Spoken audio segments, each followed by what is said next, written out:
Welcome to the Real Estate Growth Network podcast. And today was a great one. We dove into the beginning series of our mindset mastery. We talked about the difference between a fixed mindset and a growth mindset. We went into the 5 different areas that you can look at to continually focus on becoming a growth minded person. And you'll be surprised because a lot of the different things we talked about, we could all relate to as being fixed minded. So just that awareness alone definitely is going to drive results moving forward for everybody that tunes in. Your business will be better because of it. Hope you enjoy. And here is a real estate titan that is pushing the limits on the status quo. And it took years and years of failing to get where I am today. You're like, whoa, where you actually get the most clarity.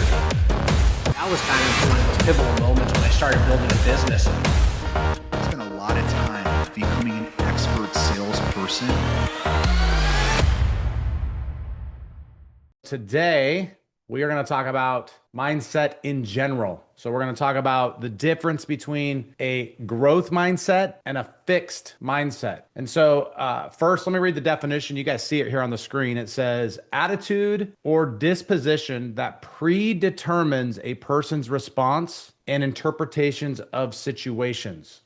So I want to let that sink in for a second. And I want you guys to think about the word predetermines. Think about that word. So mindset has the definition has the word predetermines in it. That means before the call, before the offer, before the market report drops, your response is already preloaded. Your disposition has already been set. And I understand that like some of you may be sitting back and saying, well, that's not possible. I have a different response based on the actual input coming in. But the reality is most of us have some form of being open-minded or a growth mindset. And even while having a growth mindset, you can have functions of a fixed mindset, and those are preloaded. The good news is, Chase says this all the time, how does the magician pull the rabbit out of the hat? Anybody got the answer for me? How does the magician pull the rabbit out of the hat? You got to put it there. You have to put the rabbit in the hat first. So even though these responses, your response to situations are preloaded, that doesn't mean that you can't choose how you want to respond ahead of time.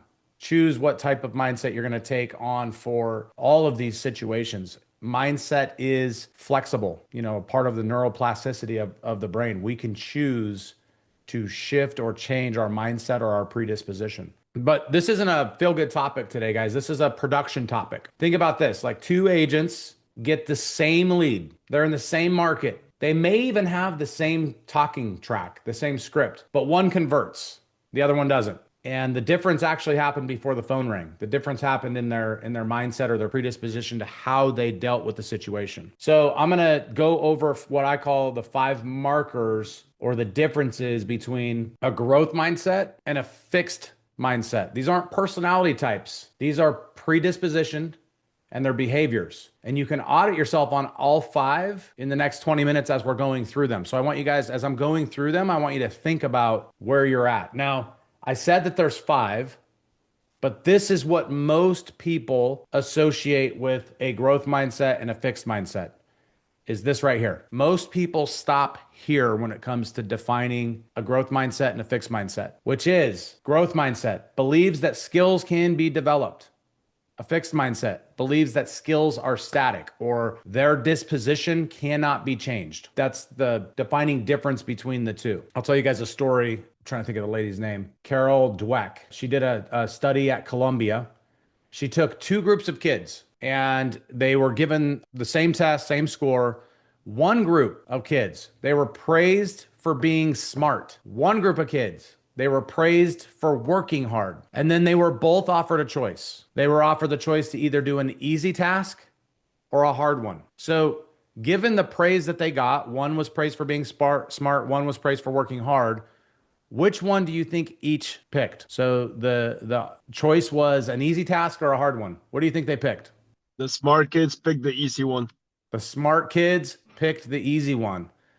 And my assumption, this is my assumption, and it's, a complete hallucination, But I'm guessing that they picked that because they had a label to protect, right? They're already smart. So they don't want to take the hard test and maybe not show up smart. So why not just take the path of least resistance, the easiest choice, so they can continue to be the smart kids? Whereas the hard workers, they really had nothing to lose. That's my assumption. They're like, well, I'm labeled a hard worker. I'm going to pick the hard one because even if I fail at it, I'm still a hard worker. You guys see what I'm saying? So think of this now through the lens of being an agent. Every agent is protecting some kind of label. And I catch people all the time in coaching on this call sometimes. And, I do it.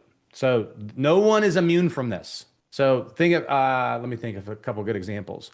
I'm a relationship guy, or I'm not a numbers person, or I'm bad on the phone. Those are all pre-chose behaviors, if you will, and they're not descriptions, they're actually just permission slips.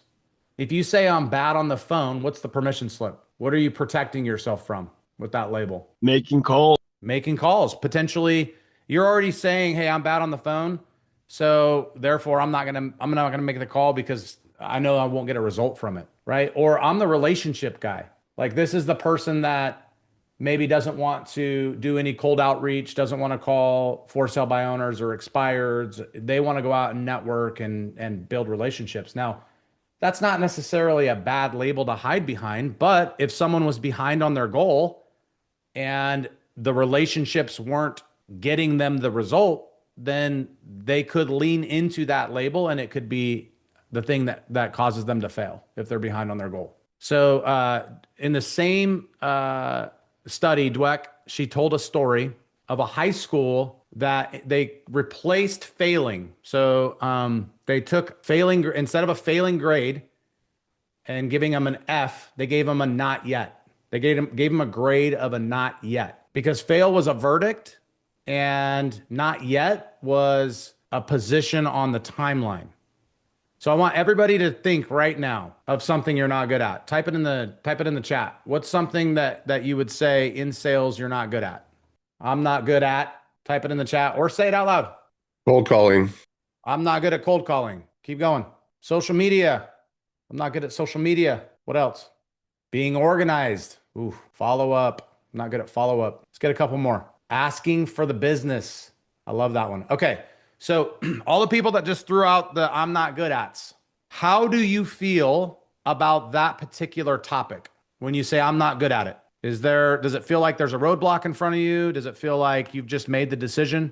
That's how I feel when I say I'm not good at something. I feel like there's a roadblock. And so here's what I want you to do, and this is what she challenges everybody to do, is put the word yet after saying it. And what does that do? What is putting the word yet after saying I'm not good at? So I'm not good at follow-up yet. What that's doing is it's opening up your mind to understand that skills can be developed. You're telling your subconscious that you're not okay with the final decision. It means you're going to get there. I'm not good at video yet. Clap. I love it. Okay, but this is where most people stop, guys. They stop at believe skills can be developed or believe skills are static. That's where they stop with growth and fixed mindset. But I'm going to jump into the other markers because I think it's important for you guys to understand that there's actually 4 more things that we need to wrestle with as it pertains to growth and fixed mindset. So embraces challenges as opportunities. That is a growth mindset disposition. A fixed mindset is avoids challenges. Avoids challenges. So avoidance mostly never looks like avoidance in our business. In fact, a lot of times it looks like productivity. There's CRM cleanup, there's rebuilding the listing presentation, there's reorganizing your database. All of it is a way to not make the call. All of it is a way to avoid the difficult thing, the thing that probably is going to lead us to make more money, but we want to do the productivity busy work instead. And we allow things to get in our way. The hardest conversation on your list today is the one with the most money attached to it. That's the crazy thing about our business. And that's not a coincidence. It's hard because it actually matters. Like those conversations that, and by the way, when I say hard, sometimes what I mean by hard is boring. Sometimes the hard is boring. That's just the thing. It's boring and it's hard. So think about Michael Jordan. I don't know if you guys know this, but in his sophomore year, he actually didn't make varsity. The coach put him on the JV team because he wasn't tall enough. There was a taller player. And he played junior varsity for that entire season. Came back the next year. The rest is history. He made the team. But the version of that story that everybody quotes is he got cut. The version that matters, though, is what he did with the 10 months in between not making the team and actually making the team. And so when we associate ourselves with the thing we're saying, hey, I'm not good at, or I'm going to avoid this thing, it's what we do with the gap that actually can drive us into the challenge versus avoid it. What are you guys hearing when it comes to embracing challenge versus avoiding challenge? Everybody's avoiding the challenge of giving me feedback. Embracing challenge will carry you forward. Avoiding it will keep you status quo. Yeah. Yeah. So like do an audit on yourself. Like, are you the same person today that you were a year ago? Are you the same person today that you were 2 years ago? Or are you getting similar results? There's a chance, a pretty strong chance, that you're avoiding challenges. And what does avoidance look like in your week? Name the specific task. What is the thing that you're currently doing because you want to avoid the harder thing? What does it look like? If you don't do the work, you will never move forward. Yeah, it'll never move you forward. Exactly. But here's the thing, guys, and this is the thing that I always get stuck on is we don't slow down enough sometimes to realize that we're doing work to avoid the work that needs to be done, so we don't ever notice that we're actually avoiding the challenge. And that's the piece that I want you guys to pick up on here is, what are you doing in your week that feels productive, but that is actually causing you to avoid the real challenge? That's the audit that I want you guys to think about. All right. So marker number 3 is learns from useful feedback or ignores useful feedback. This is one of my favorites because, I hear this a lot when I'm coaching people or when I'll go teach a class, and then people will come up and talk to me at the end, and I'll talk to them. And I hear this a lot. I'll hear, yeah, but, or you don't understand because blank, or I already tried that, and, right? And what that tells me is we're all guilty of this, right? Is we don't realize we're ignoring useful feedback. What we associate with feedback is they told me something, but I'm going to put it through my lens of how I did it. And I'm going to take the position of, oh, I already tried that. That doesn't work. This person who found success in it and is teaching it and is showing me a different way to think of it, I'm not going to look at that part. I'm going to look at the, yeah, I already tried that. Or yeah, but, or you don't understand, my situation's different. And so I want you guys to think about the word useful. Growth mindset is not absorbing every opinion from every single person. And by the way, there are people out there that do that. They take the opinions of too many people and they put weight into their decision based on that, all of those opinions, versus seeking very defined and fine-tuned feedback. In seeking out the feedback, that's actually diagnostic. It's not flinching from it. It's how you use the feedback to move forward. So let me think here. There's a study, Andres Ericsson's research. They did a study on expert performance. They found that repetition alone doesn't produce improvement. So think about this. If I were shooting a basketball, right, and all I did was stand at the free throw and I just shot it over and over again, what he's saying is that actually isn't going to produce a massive amount of improvement. What does produce it is repetition plus immediate and specific feedback. That's what's going to produce the most amount of results. So you don't get 5 years of experience, you get 1 year repeated 5 times if you're not getting feedback. So that's what daily growth is. This is an opportunity when you guys are coming to daily growth to not only hear us, but also give your feedback, give your engagement, and get useful feedback so you don't repeat the same thing 5 years in a row or the same thing 2 years in a row. The specific feedback is what helps you get different. So back to my free throw, if I'm just shooting over and over again, will I get better at making it? Yeah. But how would I get better faster so I'm not repeating the same thing over and over again? Having someone who's been there, done that, and has better experience tell me how to point my feet.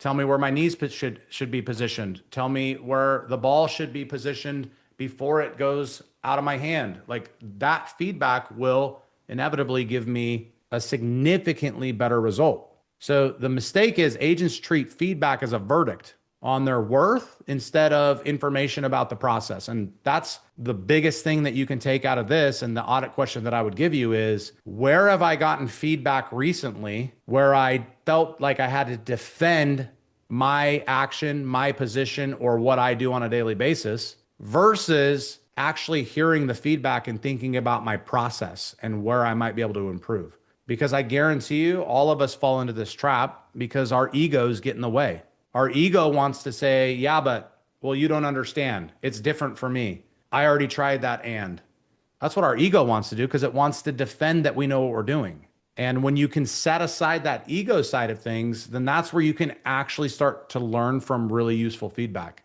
And I don't know if you guys realize this, but like daily growth, it's 5 days of feedback constantly. We're constantly talking about different ways to think about things, different ways to approach the market, different ways to interact with your business. This is all feedback. So ask yourself, how often are you actually stepping back and looking at the feedback and looking at your process and doing something with it? All right. In the interest of time, I'm going to keep going, guys.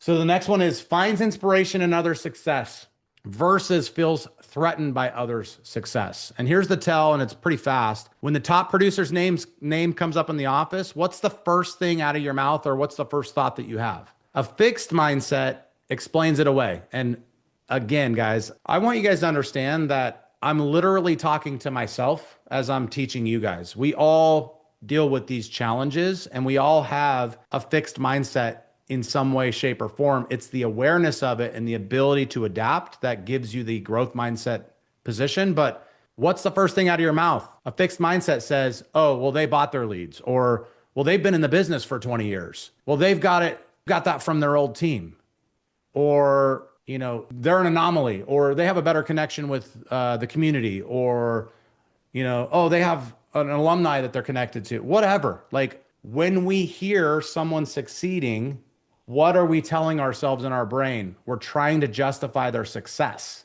typically. And if you're not, that's good, because that means that you feel inspiration from other success. And what does that look like? The difference is a growth mindset person hears someone's success and they say something like, I wonder what she does at 8 a.m. that I'm not doing. I wonder what she does for lead gen that I'm not doing. I wonder how often she's calling and following up with people that say they're interested in buying or selling. Yeah, De Niro says, I think that I want to pick their brain. That's 100% right. Growth mindset sees success and is attracted to it. A growth mindset wants to say, what would it look like if I did the things they did?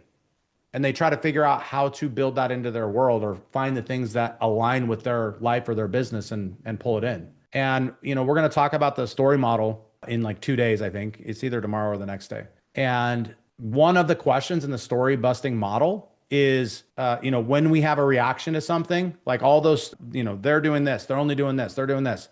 One of the questions is it true? And then we always say after that, because we can justify and be like, yep, it's true. We say, is it 100% true?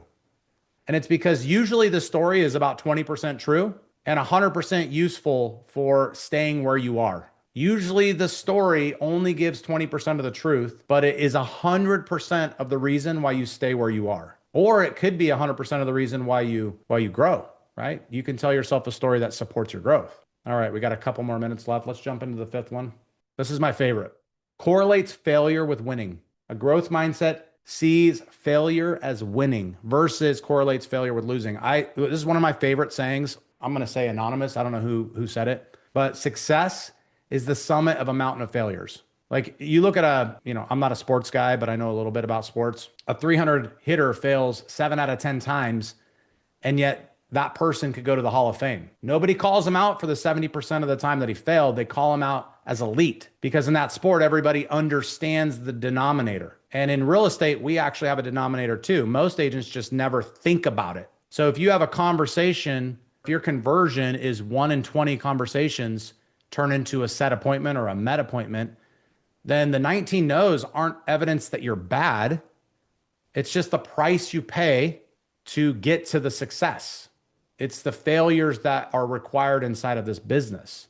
And this is why we use like the daily tracker that we have in our free resources, and jump in and grab it if you guys don't have it. The free daily tracker is phenomenal, but it doesn't just track outcomes. It tracks attempts. It tracks how many times you asked for the appointment, how many times you offered a free value resource. It's tracking everything that finds success in all of the failures, because outcomes are just the lag. Attempts and seeking out opportunities in the conversation are all that really matter. So the agent who quits at 8 no's and the agent who closes at the 20th, they had the same exact experience for the first 8 calls. One just decided to keep going. And that's the trick of our business. That's the thing in our business that sets mediocre agents apart from extraordinary agents, is the extraordinary agents just get past the 8 calls. They go to the 20th or however many it takes. And they actually know that number too. So I want you guys to do a couple things.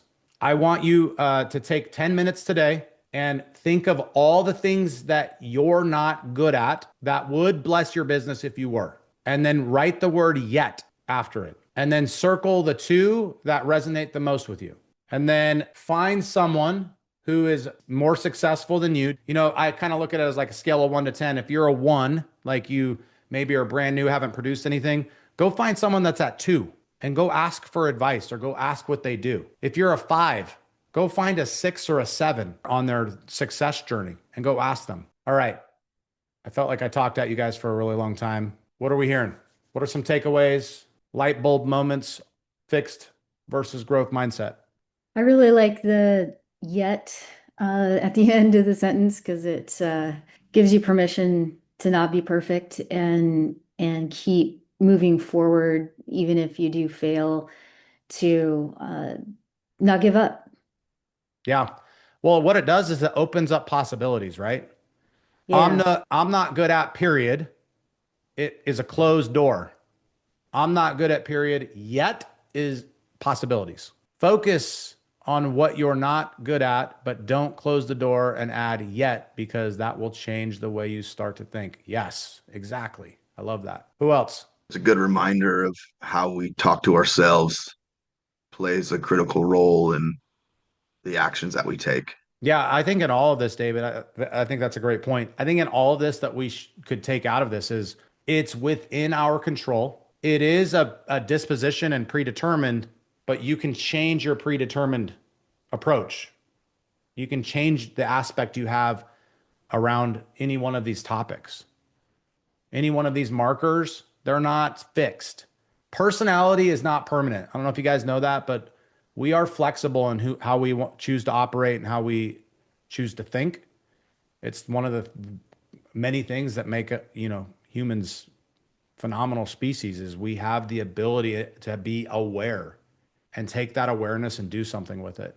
Looking at yourself and being honest that we avoid the hard stuff sometimes, or a lot. Yes, I agree with that. All right. Anybody else? Go ahead.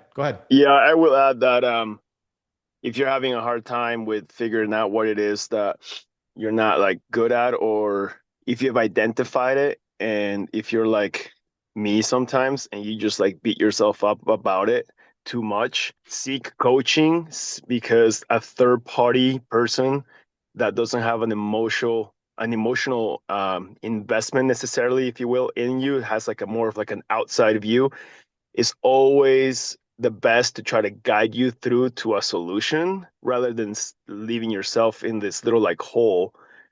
So coaching is going to be crucial to be able to identify and move past those things.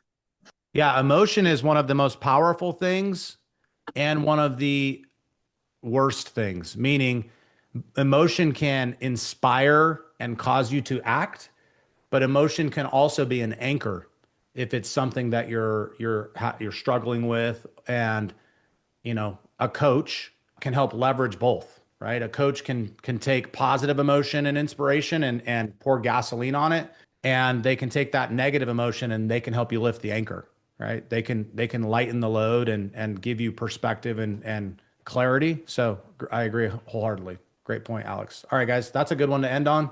Hey guys, thanks so much for listening to another episode of the Real Estate Growth Network podcast, where we dig into real estate topics. And we put these out every single week, and we look forward to seeing you at the next one. See you later.